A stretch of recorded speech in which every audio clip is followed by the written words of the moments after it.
Welcome to Telugu focus TV. నేను మీ శ్రీనివాస్ రెడ్డి. నారా లోకేష్ ఈ పేరు అందరికి తెలిసిందే. కాకపోతే నారా లోకేష్ రెడ్ బుక్ ఒకటి పెట్టుకొని అందులో కొన్ని పేర్లు రాసుకున్నాను అని చెప్పేవాడు. అయితే ఆ రెడ్ బుక్ పైన నారా లోకేష్ కూడా ఒక సంచలనమైనటువంటి నిర్ణయం తీసుకున్నారు. ఇంతటిగా రెడ్ బుక్ ఏంటి, దాంట్లో ఆయన తీసుకున్నటువంటి సంచలనమైనటువంటి నిర్ణయాలు ఏంటి అనేది కూడా ఈ వీడియోలో మనం తెలుసుకుందాం. ఈ వీడియోని పూర్తిగా చూడండి, ఎక్కడ స్కిప్ చేయకుండా. తెలుగుదేశం పార్టీ జాతీయ ప్రధాన కార్యదర్శి అయినటువంటి నారా లోకేష్ రెడ్ బుక్ విషయంలో ఏపీలో ప్రస్తుతం ఈ రెడ్ బుక్ సంబంధించి బాగా చర్చనీయాంశంగా మారిందనేసి కూడా మనం చెప్పుకోవచ్చు. ఎందుకంటే ప్రభుత్వంలో లోకేష్ది కీలకమైనటువంటి పాత్ర కాబోతుంది. కాబట్టి ఈ రెడ్ బుక్ బాధ్యత కూడా ఆయన మీదనే ఉంటుంది. ఆయనే ఈ రెడ్ బుక్ సంబంధించి నిర్ణయాలు కూడా తీసుకుంటారని చెప్పుకోవచ్చు.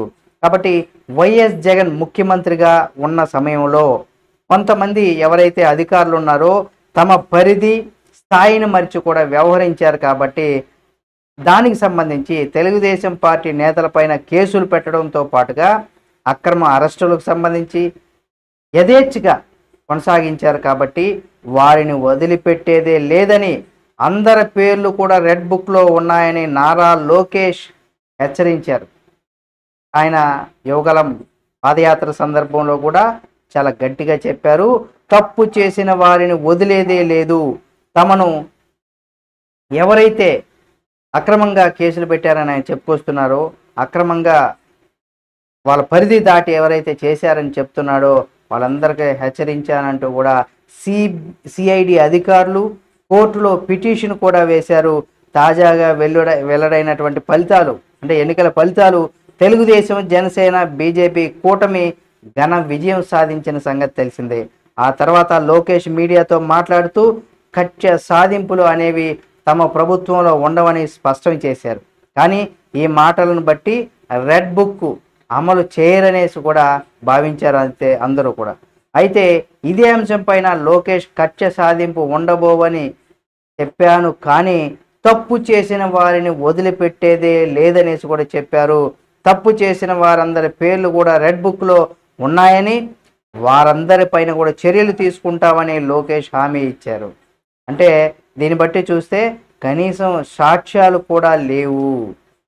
అంటే ఎందుకు సాక్ష్యాలు లేవు, ఆయన ఈ మాటను ఎందుకు అనాల్సి వచ్చింది అనేది కనుక మనం చూసినట్లయితే, వైఎస్ జగన్మోహన్ రెడ్డి ముఖ్యమంత్రిగా ఉన్న సమయంలో తెలుగుదేశం పార్టీ నేతలు అత్యంత గడ్డు పరిస్థితులు కూడా ఎదుర్కొన్నటువంటి పరిస్థితి ఉంది. కాబట్టి జరిగింది, తెలుగుదేశం పార్టీ అధినేత నారా చంద్రబాబు నాయుడు 53 రోజుల పాటు రాజమండ్రి సెంట్రల్ జైల్లో ఉన్నారు.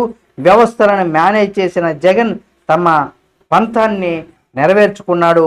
ఆయనకు బెయిల్ ఇచ్చే సమయంలో కనీసం సాక్షులు కూడా లేవని, అంటే ఇచ్చే సమయాన్ని నాటికి కూడా సాక్ష్యాలు కూడా లేవని హైకోర్టు వ్యాఖ్యానించింది. కాబట్టి అచ్చెన్నాయుడుతో పాటు అయ్యన్న పాత్రుడు, ధూళిపాల నరేంద్ర, పొంగూరి నారాయణ తదితరులపైన కూడా జగన్ ప్రభుత్వం కేసులు నమోదు చేయడంతో పాటుగా అరెస్టులు కూడా చేసింది. తమపైన పెట్టినటువంటి తప్పుడు కేసులేనని, అసలు ఛార్జీ షీటులు కూడా వేయలేదనేసి కూడా వీరంతా గుర్తు చేశారు. కాబట్టి వీటిపైన ఒక కమిషన్ వేసి అధికారులను శిక్షించేటువంటి అవకాశం, ఇక్కడ అధికారులు కూడా శిక్షిస్తామనేసి కూడా అటువంటి అవకాశం ఉందనేసి కూడా మనకు తెలుస్తుంది. దీన్ని బట్టి చూస్తే ఆ రెడ్ బుక్లో ఎవరెవరి పేర్లు ఉన్నాయో, ఇప్పుడు ఎవరైతే జగన్మోహన్ రెడ్డి గారి ప్రభుత్వం ఉన్నప్పుడు ఎవరైతే తప్పుడు కేసులు బనాయించారో, ఎవరైతే అధికార పార్టీ అంటే వాళ్ళకు ఉన్నటువంటి విధులను ఎవరైతే దుర్వినియోగం చేశారో వాళ్ళందరి పరిస్థితి ఎలా ఉండబోతుందో రానున్న రోజుల్లో చూడాలి.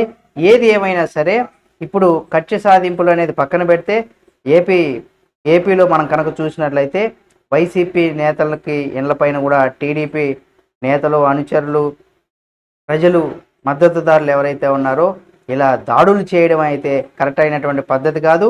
చట్టపరంగా వాళ్ళు తప్పులు చేస్తుంటే వాళ్ళని చట్టపరంగానే శిక్షిస్తారు. కానీ మీరు ఎవరో కూడా అనవసరమైనటువంటి రాద్ధాంతం చేయకుండా, వాళ్ళు కూడా మన మధ్యలో ఉన్నటువంటి మనుషులే. తప్పు చేసిన వాళ్ళకి ఆటోమేటిక్గా చట్టం తన పని తాను చేసుకుపోతుంది. అనవసరంగా ఇద్దరు వ్యక్తులు అనవసరమైనటువంటి రాద్ధాంతం చేసుకోకండి. వాళ్ళు కూడా మన తోటి మనతో ఉన్నవాళ్ళు, మనతో కలిసి పెరిగిన వాళ్ళే ఉంటారు కాబట్టి అటువంటి వారిని ఎవరిని కూడా మీరు ఇబ్బంది పెట్టేటువంటి ప్రయత్నం చేయకండి. బెదిరింపులు, చంపేస్తాం ఇలాంటివన్నీ కూడా మీరు చెప్పి వారిపైన కక్ష సాధింపుగా వెళ్ళకండి. చట్టంలో తప్పు చేసిన ప్రతి ఒక్కరు కూడా చట్టం శిక్షించేటువంటి అవకాశం ఉంది కాబట్టి ఆ రకంగా ప్రభుత్వం ఎటువంటి నిర్ణయాలు తీసుకుంటుంది ఏమనేది దానికి కట్టుబడి మనం ఉందాం. అంతేకాకుండా ఏ ప్రభుత్వంలో ఉన్నా సరే ఎవరైనా సరే చట్టపరంగా తప్పు చేసిన ప్రతి ఒక్కరు కూడా శిక్షిస్తారు కాబట్టి ప్రజలందరూ కూడా కొంత సమన్వయం పాటించాలి, కొంత ఓపికగా ఉండాలని కూడా కోరుకుంటున్నాం. ఈ వీడియో మీకు నచ్చినట్లయితే లైక్ చేయండి. లోకేష్ గారు రెడ్ బుక్కు సంబంధించి మీకున్నటువంటి అభిప్రాయాన్ని కూడా కామెంట్ రూపంలో తెలియచేయండి. మరిన్ని వీడియోల కోసం మన Telugu focus TV channel subscribe చేసుకొని పక్కనే ఉన్నటువంటి బెల్ బటన్ ఒకటి మాత్రం మర్చిపోకండి.